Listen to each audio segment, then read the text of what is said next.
श्री शिवाय नमस्तुभ्यम। हम सबको पता है कि अमावस्या का बहुत ही विशेष सा दिन आ गया है और बहुत सारे लोग अपने पितरों को खुश करने के लिए अमावस्या के दिन व्रत भी रहते हैं और बहुत सारे लोग उपाय भी करते हैं। तो काफ़ी लोग के डाउट थे भैया इस बार की जो अमावस्या है, जिन्हें हम सूर्य ग्रहण की अमावस्या भी कह सकते हैं, वो 28 मार्च को है या फिर 29 मार्च को। तो इसी की बात इस पूरी वीडियो में हम लोग करेंगे। वीडियो को पूरा देखिएगा, ठीक है ना। और साथ ही साथ कुछ ऐसे उपाय की बातें करेंगे जिससे आप अपने पितरों को खुश कर सकते हैं। देखो, जब भी किसी दिन को लेकर के आप लोगों में कंफ्यूजन होता है ना, तो मैं क्या करता हूं, आपको पता होगा कि मतलब मैं जो आपको पंचांग दिखाता हूं ना, वो पंचांग स्पेशली कहाँ के होते हैं, आपको पता है महाकाल की नगरी उज्जैन के होते हैं, ठीक है ना। तो यहाँ पे आप सभी को क्या दिखाई दे रहा है, एक डेट दिखाई दे रही है। मैं थोड़ा सा पेन की साइज को छोटा करता हूँ ताकि मैं समझा पाऊँ। देखो क्या लिखा है, कृष्ण पक्ष की अमावस्या तिथि कब पड़ रही है, 28 मार्च को रात में 7:55 पे स्टार्ट हो जाएगी। कब, 28 तारीख को। और ये समाप्त कब हो रही है, 29 तारीख को समाप्त हो जाएगी 4:27 पे, वो भी शाम को। मैंने आपको बताया है कि अगर आप अपने हिंदू धर्म को फॉलो करते हैं, सनातन धर्म से संबंध रखते हैं, तो हमारे लिए जो उदया तिथि होती है, कहने का मतलब क्या है कि सूर्योदय का समय क्या दिखा रहा है, सुबह के 6:26। तो इस टाइम पे यानी कि 28 तारीख को तो इस टाइम पे अमावस्या नहीं लग रही है कि नहीं है। तो इसीलिए अगर आपको कोई भी व्रत उपवास पूजा पाठ करनी है तो 29 तारीख को करेंगे, क्योंकि इस बार की जो चैत्र अमावस्या है वो कब पड़ रही है, 29 तारीख को। चीज़ें क्लियर हो रही हैं क्या। तो 28 तारीख को कोई भी लोग व्रत उपवास पूजा उपाय वगैरह नहीं करेंगे। जो भी उपाय उपवास करने होंगे वो आपको 29 तारीख को करने, ठीक है ना। मुझे ऐसा लग रहा है कि आपको जो दिन को लेकर के प्रॉब्लम हो रही होगी वो समाप्त हो गई। अब एक छोटी सी बात आपको और बता दूं। देखो, जो अमावस्या का दिन होता है ना, वो हमें किसे समर्पित करना होता है, ये किसी देवी देवता को समर्पित नहीं होता ये दिन कि आप लोग इनकी पूजा करो उनकी पूजा करो, नहीं। ये अमावस्या का दिन सिर्फ हमारे पितृ के लिए होता है। ऐसी मान्यता है, ऐसा माना जाता है कि प्रत्येक अमावस्या पे जो पितृ होते हैं वो हमारे घर में आते हैं हमें आशीर्वाद देने के लिए। लेकिन वो आशीर्वाद हम उनसे कैसे ले सकते हैं, कुछ ऐसे उपाय की बातें करेंगे जिससे आपके घर में कोई भी प्रॉब्लम नहीं आने वाली, ठीक है ना। तो पूज्य गुरु जी की कथाओं के बहुत स्पेशल से उपाय की हम लोग बात करेंगे, जो कि हमारा पहला उपाय है। और ये उपाय आपकी इच्छा की पूर्ति के लिए होगा। अमावस्या पे ही इस उपाय को करना है और किसी भी तिथि पे नहीं करना, ठीक है ना। देखो, सबसे पहले क्या दिखाई दे रहा है भाई, यहाँ पे आपको चंदन दिखाई दे रहा है। हमें कौन सा लेना है, आपको पीला चंदन लेना है। और जब आप पीला चंदन इस्तेमाल करोगे तो पीले चंदन को बिल्कुल भी सूखा नहीं लेना है, आपको गीला पीला चंदन लेना होगा, ठीक है ना। चीज़ें क्लियर हो रही हैं। अब देखो, एक तो आज हवा इतनी चल रही है, आप लोग क्या भी क्या आज हवा बहुत तेज़ चल रही है कि मेरे यहाँ कुछ आशीर्वाद ज़्यादा है भाई। मतलब इतना दरवाज़ा आवाज़ कर रहा है कि मैं वीडियो नहीं बना पा रहा हूँ, बट चलो ठीक है। आपने चंदन ले लिया, चंदन लेकर के आप पहुंच जाएंगे महादेव के शिवलिंग के पास में। जो चंदन लिया है उसे क्या करेंगे, ज़्यादा मात्रा में लेंगे, थोड़ा सा नहीं ले लेना, ज़्यादा मात्रा में लेंगे, उसकी गाढ़ा सा पेस्ट बनाना, ठीक है ना। पेस्ट बनाने के बाद में अब आप सभी लोगों को वही जो पीला चंदन है वो महादेव के शिवलिंग के ऊपर लगाना है। देखो क्रम समझिएगा, जो क्रम मैं बताने जा रहा हूँ, इसीलिए वीडियो को थोड़ा सा मैं फोटो को थोड़ा सा जूम कर रहा हूँ, ठीक। देखो, आप लोगों को महादेव की शिवलिंग के ऊपर आज अमावस्या तिथि पे लगानी है 7 चंदन की बिंदियां। लेकिन चंदन की बिंदियां कहीं भी उठा करके नहीं लगा देनी है, आपको एक क्रम से लगाना, ठीक है ना। सबसे पहले महादेव के शिवलिंग के ठीक ऊपर आप सभी को क्या करना है, आपको एक बिंदी लगानी है। चीज़ें क्लियर हैं। जो दूसरी बिंदी लगाएंगे, विघ्नहर्ता भगवान गणेश, जो कि शिवलिंग के राइट साइड में उनका निवास स्थान होता है, तो आपको दूसरी बिंदी भगवान गणेश के स्थान पे। जो तीसरी बिंदी लगाओगे वो भगवान कार्तिकेय, जो कि शिवलिंग के लेफ्ट साइड का जो भाग होता है वो किसका होता है, भगवान कार्तिकेय का, तो तीसरी बिंदी वहाँ पे।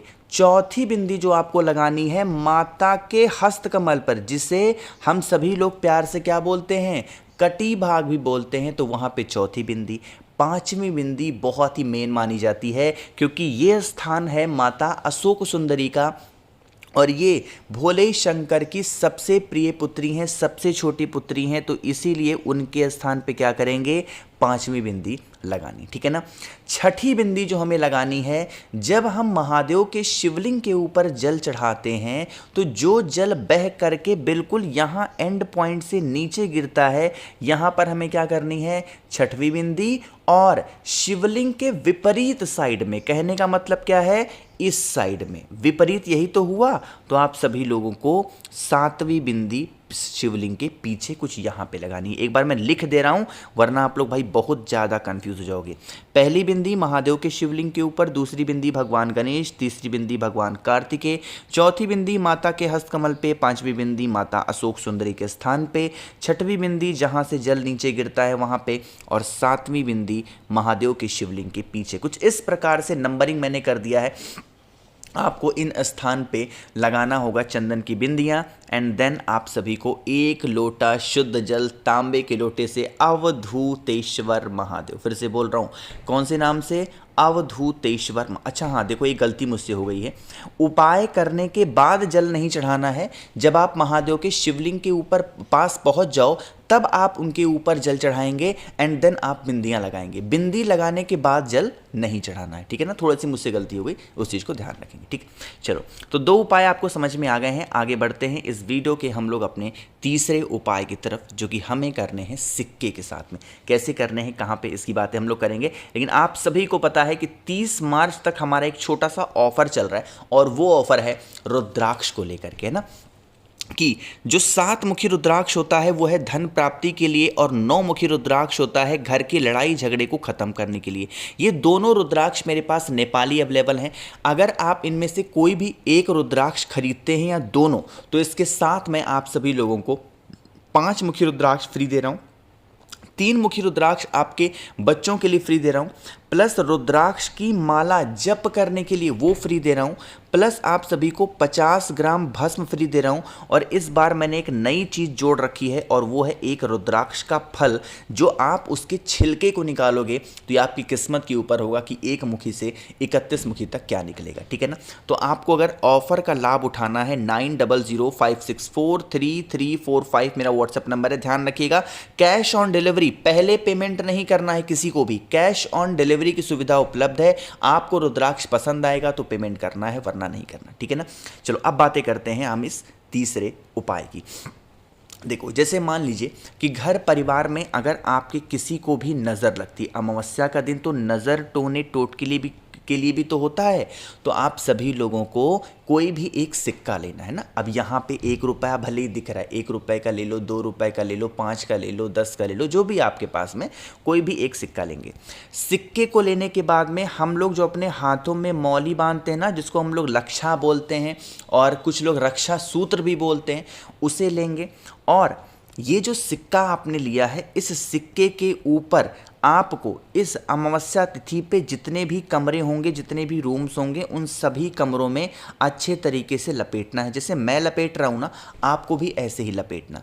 और लपेटने के बाद में पूरे घर में घूम लिया, और फिर आप इस सिक्के को उठाना, अमावस्या तिथि पे इसे लेकर के कहाँ पे जाओगे, पीपल पेड़ के नीचे, और उनकी जड़ में चुपचाप रख करके चले आना। मिट्टी के अंदर नहीं दबानी है, चुपचाप रख करके चले आना। जिस भी रीज़न से, जिस भी वजह से आपके घर परिवार में बहुत ज़्यादा प्रॉब्लम होती है, वो समस्या ख़त्म ज़रूर हो जाएगी। खासकर नज़र टोने टोटके को लेके तो ज़रूर ख़त्म होगी। ठीक है ना। 3 उपाय आपको समझ में आ गए हैं। एक सबसे आखिरी उपाय की हम लोग बातें करने जा रहे हैं, जो कि हमारा चौथा उपाय है। अब यहाँ पे एक छोटी सी बात मैं आपको समझाना चाहता हूँ। मैंने आपसे कहा था कि जो अमावस्या का दिन होता है वो स्पेशली हमारे पितरों के लिए होता है, तो इसीलिए हम सभी लोग इस उपाय को अपने पितरों के लिए करेंगे। इसके लिए हम सभी लोग को ज़रूरत पड़ेगी काला तिल। पितृ को खुश करना है तो काला तिल अनिवार्य हो जाता है। ठीक है ना। एक चुटकी, गिनना भी नहीं है आपको, काला तिल ले लो। एक बहुत ही प्यारी सी बेलपत्र ले लो, और बेलपत्र के बाद में तांबे के लोटे में जल भरो, इसके अंदर गंगा जल डालो, और फिर सीधा महादेव के शिवलिंग के पास पहुंच करके उस बेलपत्र को अपने पितरों का स्मरण करते हुए और अपने घर परिवार की जो प्रॉब्लम है उनके लिए आप समर्पित करके, और फिर एक चुटकी काला तिल समर्पित करके 1 लोटा जल चढ़ा देना। कभी भी आपके घर में जिस भी वजह से, जिस भी रीज़न से प्रॉब्लम चल रही होंगी, वो समस्या ख़त्म ज़रूर हो जाएगी। तो बाकी मैंने कोशिश की आप सभी को सब कुछ अच्छा समझाने की। वीडियो पसंद आई हो तो लाइक करिएगा। ऑफर का लाभ उठाना है, नंबर एक बार आप और नोट कर लीजिए, 9005643345 मेरा व्हाट्सएप नंबर है, ध्यान रखिएगा। बाकी वीडियो पसंद आई है लाइक कर सकते हैं। जितने भी भाई बहन आवाज़ आज मेरी पहली बार सुन रहे, चैनल को ज़रूर सब्सक्राइब करेंगे। श्री शिवाय, नमस्तुभ्यम।